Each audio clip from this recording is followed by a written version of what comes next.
तो स्वागत है यूट्यूब चैनल पीके पर। प्रश्न नंबर 19 मॉडल पेपर नंबर 1 का प्रश्न नंबर है 19। 18% कंप्लीट हो गए, 19% कर रहे हैं। प्रश्न कह रहा है एक ठोस खिलौना एक अर्धगोले के आकार का है जिस पर एक लंबवर्तीय शंकु आरोपित है। चित्र मैंने बनाया हुआ है, देखो यहाँ पर ये कोई खिलौना है जिसका जो बेस है वो एक प्रकार से अर्धगोले के प्रकार का है और उस पर एक लंबवर्तीय शंकु आरोपित है। इस शंकु की ऊंचाई 2 सेंटीमीटर है। शंकु की ऊंचाई बता रखी है आपको, तो शंकु की ऊंचाई कहाँ से कहाँ तक होगी, देखो इस बिंदु से लेके और यहाँ तक। यहाँ मान लो बिंदु पे ओ दे देता हूँ, तो ओ से लेके और ये ए मान लो, ये ऊंचाई होगी 2 सेंटीमीटर। उसके बाद में कह रहा है आधार का व्यास 4 सेंटीमीटर है। इस लंबवर्तीय शंकु का जो आधार है, ये पूरा वर्ताकार, इसका आधार का व्यास दे रखा आपको 4 सेंटीमीटर। तो त्रिज्या अपने आप कितनी हो जाएगी, 2 सेंटीमीटर हो जाएगी, जो मैंने लिख रखी है देखो 2 सेंटीमीटर। इस खिलौने का आयतन निर्धारित कीजिए। पहले तो हमें ये जो खिलौना है इसका आयतन बताना है, उसके बाद में आगे पूछ रखा है वो बाद में करेंगे। पहले हम इसका आयतन ज्ञात करते हैं। देखो तो आयतन कैसे करेंगे, देखो यहां पर है जो चीजें दे रखी है वो लिख लो। शंकु की ऊंचाई, शंकु की ऊंचाई दे रखी है हमें h मान लेते हैं और वो दे रखी है 2 सेंटीमीटर। आधार की त्रिज्या, शंकु के आधार की त्रिज्या, आधार की त्रिज्या r दे रखी है, वो अब आपको दे रखी है 2 सेंटीमीटर। क्योंकि पूरा व्यास 4 सेंटीमीटर है तो त्रिज्या 2 सेंटीमीटर होगी। अब अर्धगोले का भी लिख लो, अर्धगोले की त्रिज्या। तो ये जो आरोपित है, देखो इस पर लिखा पूरा आरोपित है, ये जो लंबवर्ती शंकु है ये पूरा इस अर्धगोले पर आरोपित है, तो इसका मतलब अर्धगोले की त्रिज्या और शंकु की त्रिज्या बराबर होगी। तो यहां लिखेंगे अर्धगोले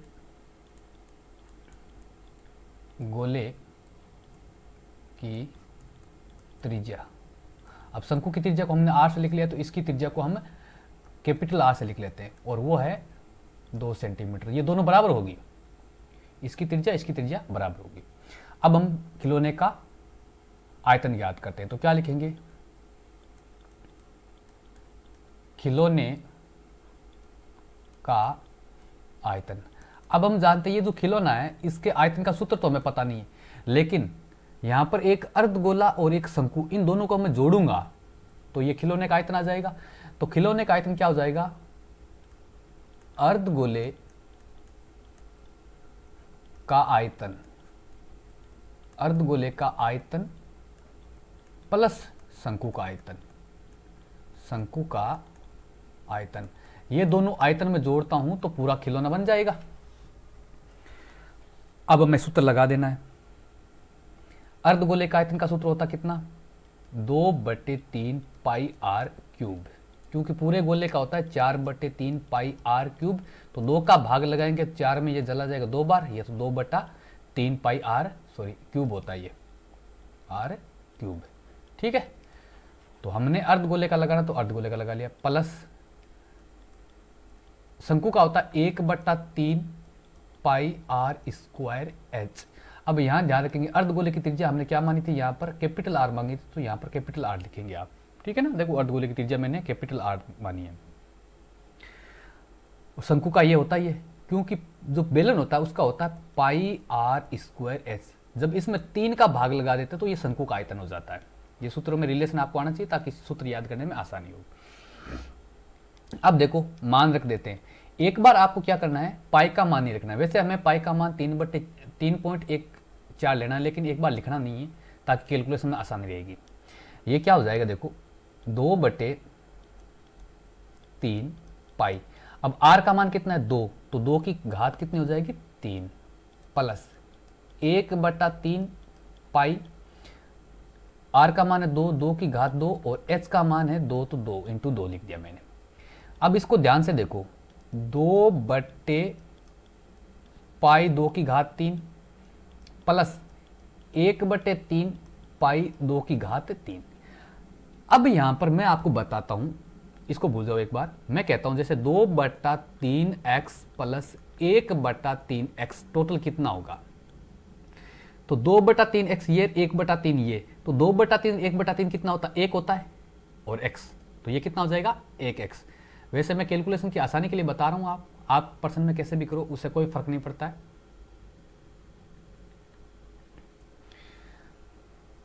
यहाँ कितना आ जाएगा देखो, 2/3 और 1/3। मैं कॉमन एलसीएम ले लेता हूँ आपको एक समझ में। 3 का भाग 3 में एक बार 2 को गुणा करेंगे 2 पाई 2 की घात 3 प्लस 3 का भाग 3 में एक बार 1 को 3 से गुणा करूंगा 3 का भाग 3 में एक बार 1 को 1 से गुणा करूंगा 1 पाई 2 की घात 3। अब ऊपर देखो 2 पाई 2 की घात 3 प्लस पाई 2 की घात 3, तो ये हो जाएगा 3 पाई 2 की घात 3/3 और 3 से 3 कैंसिल आउट हो जाएगा, बचा पाई 2 की घात 3। ये कैलकुलेशन आसानी के लिए बताया मैंने, अगर आपको समझ में नहीं आया तो कोई दिक्कत नहीं, मैं दूसरे तरीके से बता देता हूँ। यहाँ पाई का मान परसेंट में दे रखा है 1.14 लेना, सॉरी 3.14 लेना है, और 2 की पावर 3 का मतलब 8। मल्टीपल करेंगे 800 के 32 हासिल की 3, 8 3 11 हासिल की 1, 8 24 1 25। 2 पॉइंटों के बाद में 2 अंकों के बाद पॉइंट लगा दिया, सेमी क्यूब। ये आयतन आया हमारा सेमी क्यूब। ये मैंने आसान करने के लिए बताया। वैसे आप यहाँ पर भी मान रखे जैसे 2/3 इंटू 3.14 इंटू 8 ये कर सकते हो, प्लस ये प्लस, फिर 1/3 है तो 1/3 और पाई का मान है इंटू 3.14 इंटू आर का मान है 2 की घात 2 इंटू एच का मान है 2। इसको हल करोगे तो थोड़ा लेंथ पड़ जाएगा। अगर आपकी कैलकुलेशन अच्छी है तो इस प्रकार भी कर सकते, कोई दिक्कत वाली बात है नहीं। तो हमने इस खिलौने का आयतन ज्ञात कर लिया है, कितना आया 25.12 सेमी क्यूब। तो यहां लिखेंगे अतः खिलौने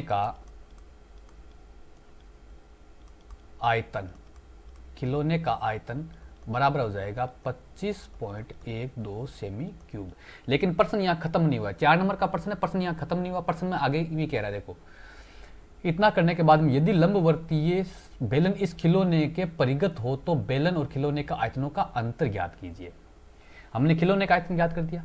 अब प्रश्न में कह रहा है कि ये जो खिलौना है इसके परिगत एक बेलन है, यानी एकदम से फिट आने वाला एक बेलन है। मैं यहां पर चित्र बना देता हूं।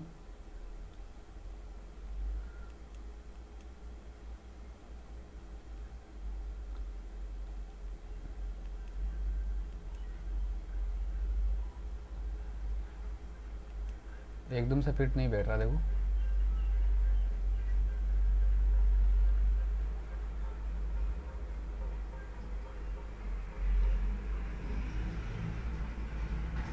इस प्रकार का बेलन है एकदम से। अब ये कह रहे कि ये जो बेलन है, इस बेलन और इस खिलौने का आयतन का अंतर ज्ञात करना है। तो खिलौने का आयतन तो हमने ज्ञात कर लिया, अब हम इस बेलन का आयतन ज्ञात करेंगे और फिर दोनों का अंतर बताना है। आप अगले वाले को क्या बताना है, दोनों का अंतर बताना है। तो ये जो बेलन है, पहले समझना, इस बेलन का आयतन ज्ञात करने के लिए 2 चीजें चाहिए। एक तो ये इसकी त्रिज्या, तो त्रिज्या कितनी होगी, जितनी इस खिलौने की है, जितनी इस अर्धगोले की, तो त्रिज्या हो जाएगी इसकी 2, जो मैंने लिख रखी है 2 पहले से, ये हो जाएगी 2 सेंटीमीटर। ठीक है, उसके बाद में इसकी हाइट चाहिए। अब हाइट देखो, यहां से लेके यहां तक ए तक की तो 2 दे रखी है। अच्छा, इस अर्धगोले की जो त्रिज्या है वो 2 है, तो अगर मैं यहां से लेकर यहां तक चलूं तो 2 आएगी कि नहीं आएगी, क्योंकि ये अर्धगोले की त्रिज्या ही तो है, ये भी 2 हो जाएगी, 2 सेंटीमीटर। तो पूरी हाइट कितनी हो जाएगी, यहां से लेके यहां तक, ठीक है, वो हमारी है 2 सेंटीमीटर, और यहां से लेके यहां तक ये भी है 2 सेंटीमीटर। तो टोटल हाइट कितनी हो जाएगी, इसकी टोटल हाइट है वो हो जाएगी 4 सेंटीमीटर। यानी इस बेलन की हाइट जो है वो कितनी आ जाएगी, 4 सेंटीमीटर। त्रिज्या हमें पता चल गया है कितनी है इसकी, और हाइट हम इसकी पता कर लिए। हाइट कितनी है 4, त्रिज्या 2 है, तो इस बेलन का आयतन ज्ञात करना है। तो अब क्या लिखेंगे, बेलन का आयतन, बेलन का आयतन, बेलन का आयतन, और बेलन का आयतन का सूत्र होता है क्या, पाई आर स्क्वायर एच। ठीक है, अब एच मैं कैपिटल मान लेता हूं क्योंकि स्मॉल एच मैंने शंकु का हाइट मान लिया था, इसका मान लेता हूँ मैं पाई r1 स्क्वायर h। ठीक है, पाई का मान दे रखा 3.14 लेना है, इंटू आर का मान, त्रिज्या इसकी 2 है तो 2 इंटू 2 इंटू हाइट कितनी आई थी, 4 आई थी। हाइट देखो मैंने 4 लिखी है यहाँ पर, तो त्रिज्या 2 हो जाएगी। ठीक है, अब हल करेंगे तो क्या आ जाएगा, देखो 3.14 इंटू 4, 4 दूने 16, 16 आ जाएगा। 16 से गुणा करेंगे तो 16 चौके 64, हासिल की 6, 16 और 6 22, हासिल की 2, 16 48 और 2 50, और 2 अंकों के बाद में पॉइंट, यानी 50.24 आ गया। 50.24 आयतन है तो सेमी क्यूब। लेकिन हमें तो बेलन का आयतन पूछा नहीं है, हमें प्रश्न में क्या पूछा है, हमें प्रश्न में पूछा दोनों का आयतन। तो क्या लिखेंगे, बेलन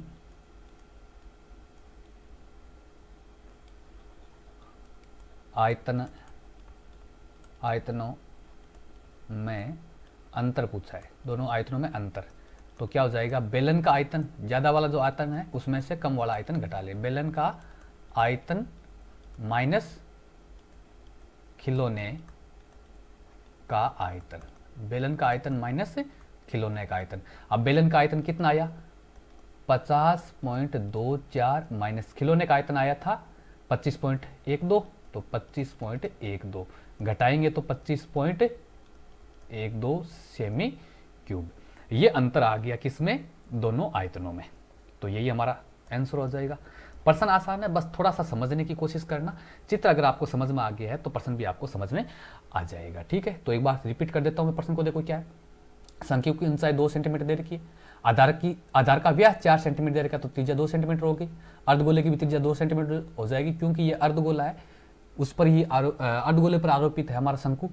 तो खिलौने का आयतन क्या हो जाएगा, अर्धगोले का आयतन और शंकु का आयतन जोड़ेंगे, दोनों का सूत्र लगा दिया हमने, कैलकुलेशन की, तो ये आ गया हमारा 25.12। अब ये कैलकुलेशन आप जिस तरीके से करते हो, जिस तरीके से आपको आसान लगता है वैसे कर लो। मैंने एक बार पाई का मान रखा नहीं है, और अगर आपको ऐसा समझ नहीं लगा तो यहाँ पर वैल्यू पुट कर दो। थोड़ी सी कैलकुलेशन लेंथ हो जाती है, कुछ बच्चों को लेंथ कैलकुलेशन भी अच्छी लगती है, तो जिस प्रकार आपको करना, मैं आपको तरीका बता रहा हूँ, कैलकुलेशन आप जिस तरीके से करते हो आपको आती है उस प्रकार से कर लो, कोई दिक्कत नहीं है। तो खिलौने का आयतन आ गया 25.12।